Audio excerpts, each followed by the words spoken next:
Are you looking for a new audio drama? Seven Lamb Productions' most recent release is Movie Night, a sitcom-style series about 6 film buff friends who get together every Friday night to hang out and watch a movie. Often, the film they watch correlates with their everyday lives. So if you're in the mood for some comedy or just love film, go to sevenlamb.com or search for Movie Night wherever you listen to podcasts. We're on CastBox, Spotify, Spreaker, iTunes, Google Podcasts, Deezer, Podcast Addict, and many more. And don't forget to rate and review.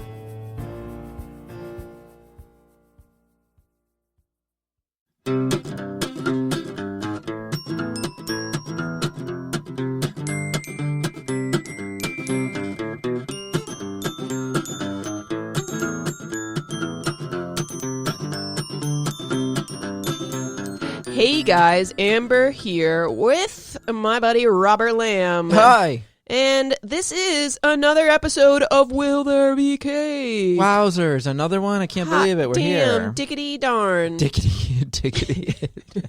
Okay. And we're celebrating another fun episode. Fun till your guy takes the T-bird away. Fun holiday. Yep. And today is card playing day. Oh, it's card playing day? Yeah, it's card playing day. Hey, I know a little bit about that. I know a little about that. I only get paid to do it. Okay, that's rude that you're mocking me. Or mocking my job. Really, you get paid to help other people do it.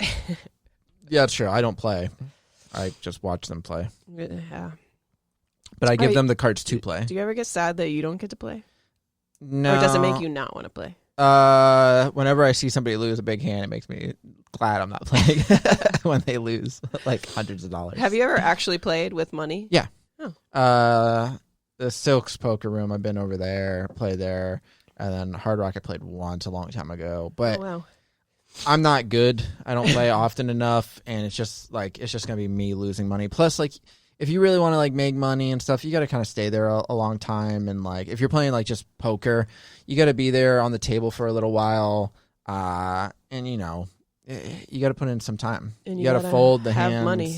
and have enough money behind to get you money in the long run. So it's one of those things where I just don't have the time to do that. Doing all this podcasting, I don't have time to go play poker. All this podcasting. But I really do think, like, I mean, I do know somebody who does it. I know a couple people who play where I deal, and they do it as a living. Like, they just go and they play and they make money, and then They do it for a living? Like, they don't have jobs? They don't have, he does. One guy does not. He's really good. He just won a PLO tournament not too long ago, and our friend Ian has won a tournament over in Vegas for like $30,000 or something like that a couple years ago.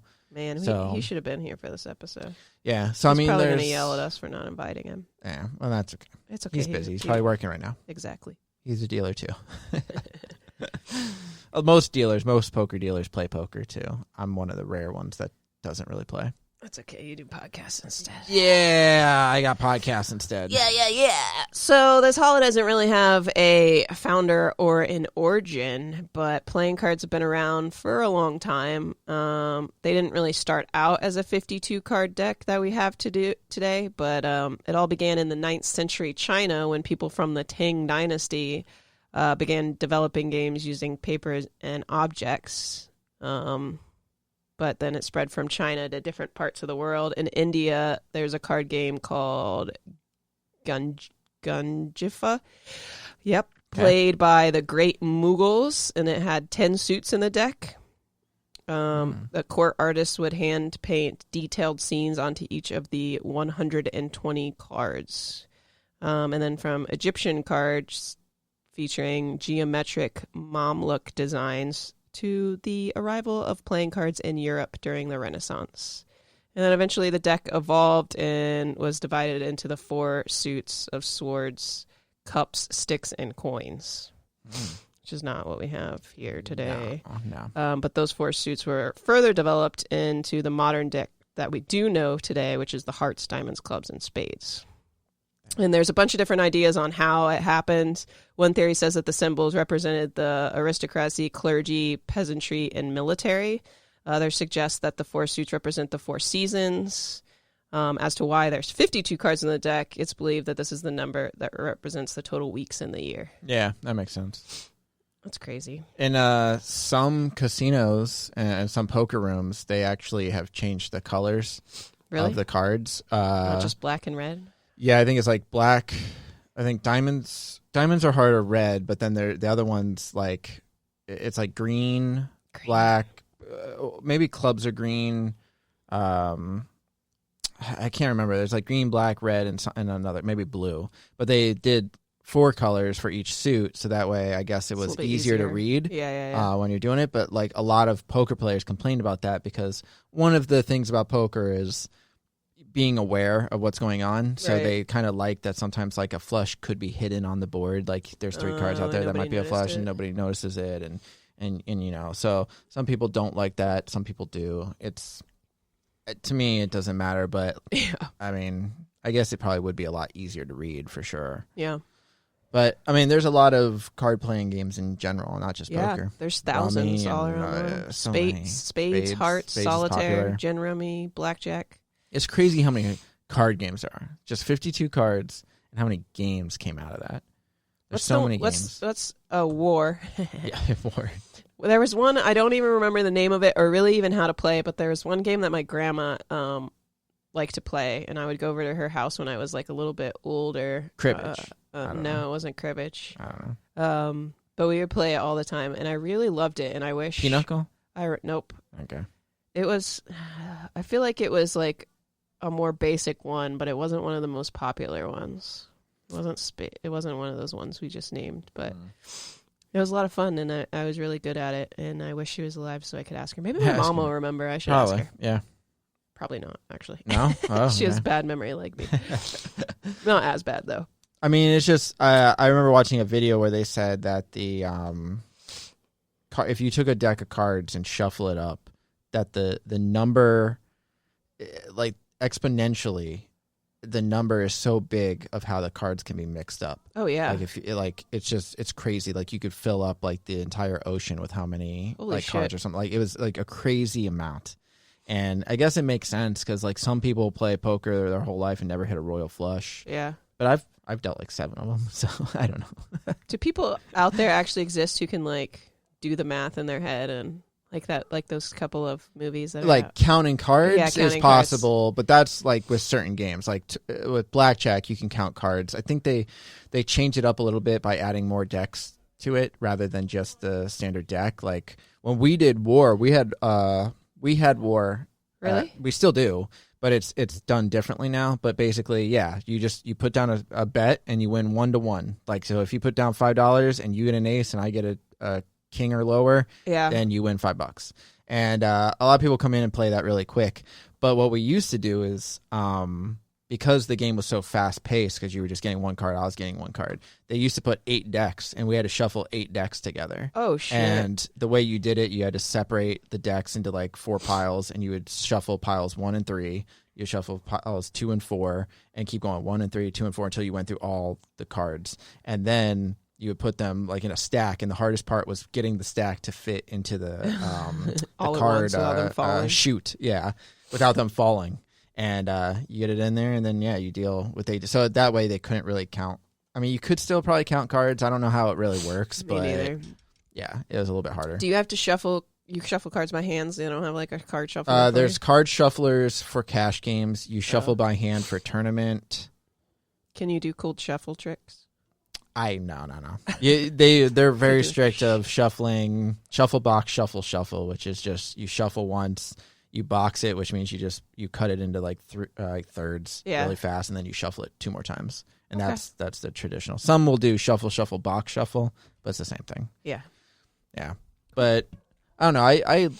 My parents used to play card games all the time, rummy and all that kind of stuff. So I grew up played a lot of those forever. I remember we used to do some poker every once in a while back in the day, but we never do anymore.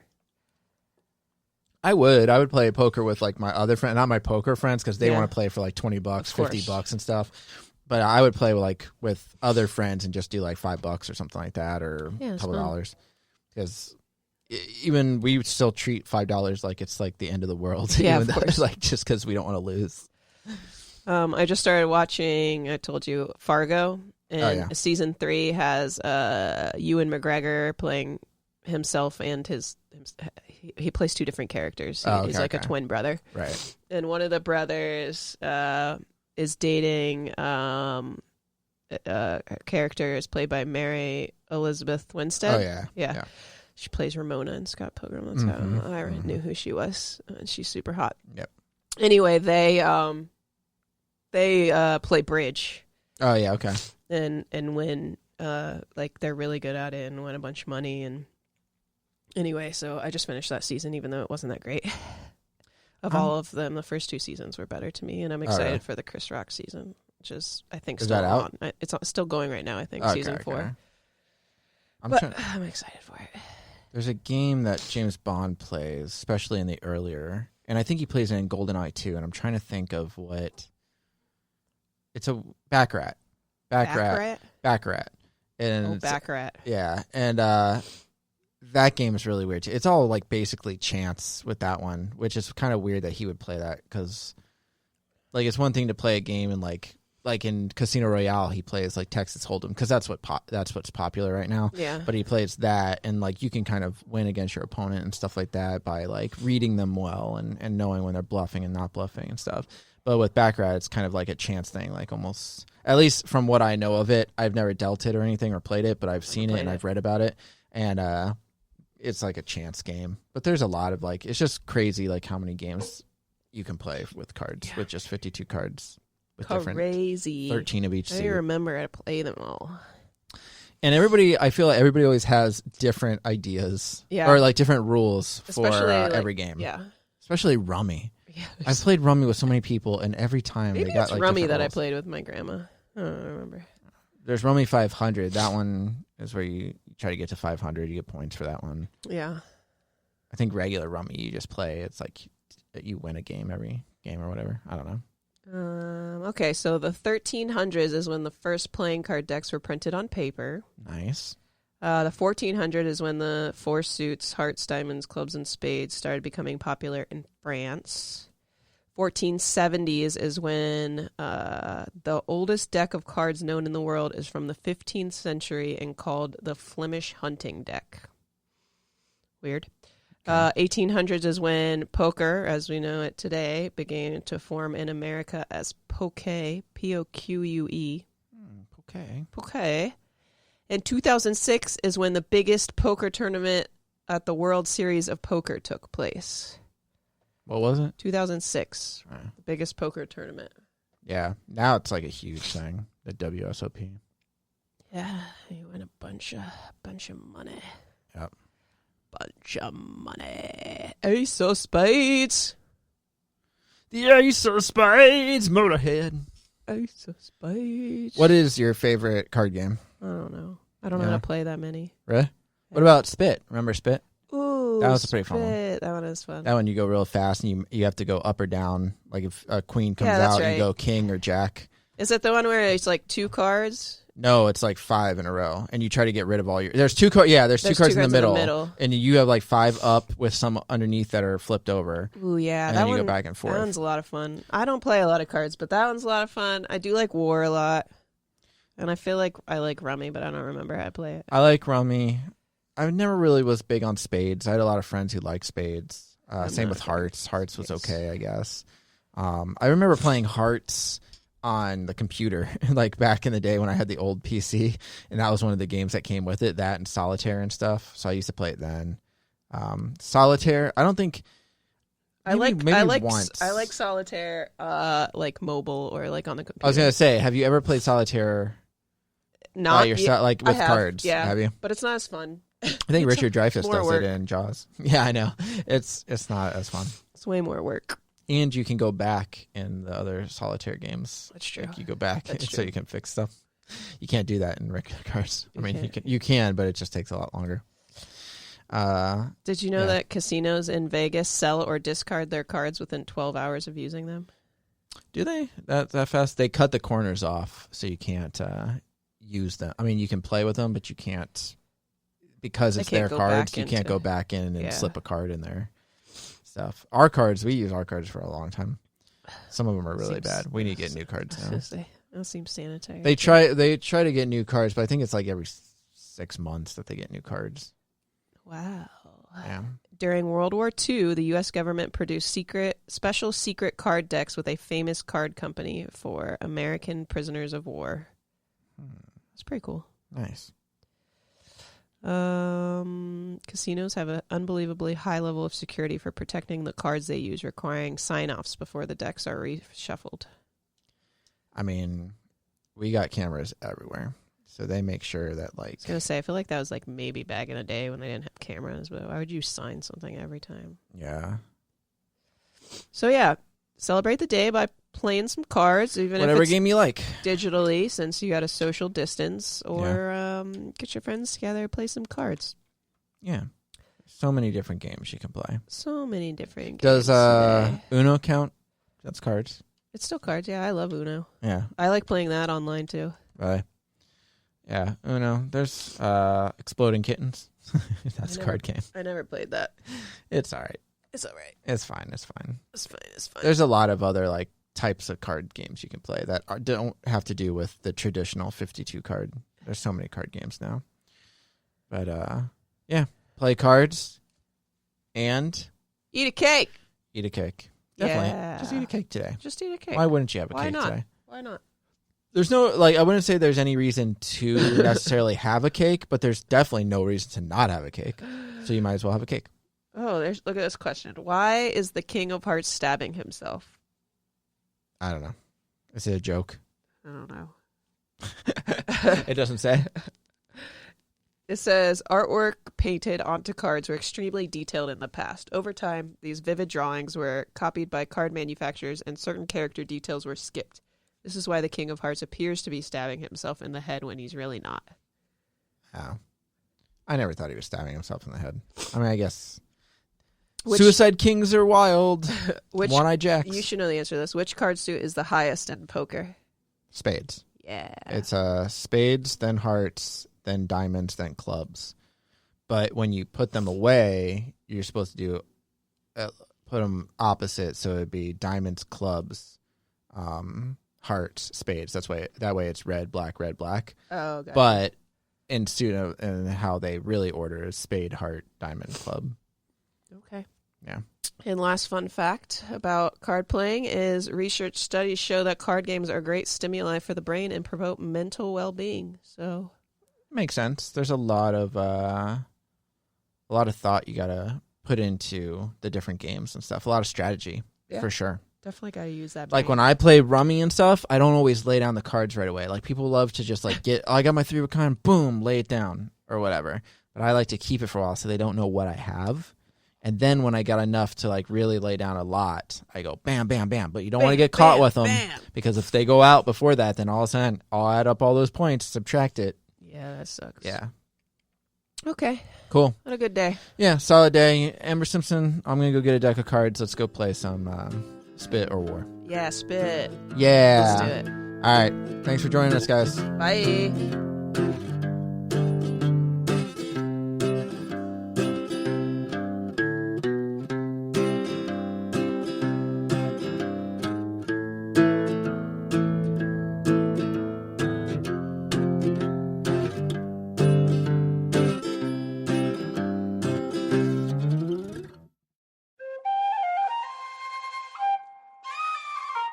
This has been a Seven Lamb production.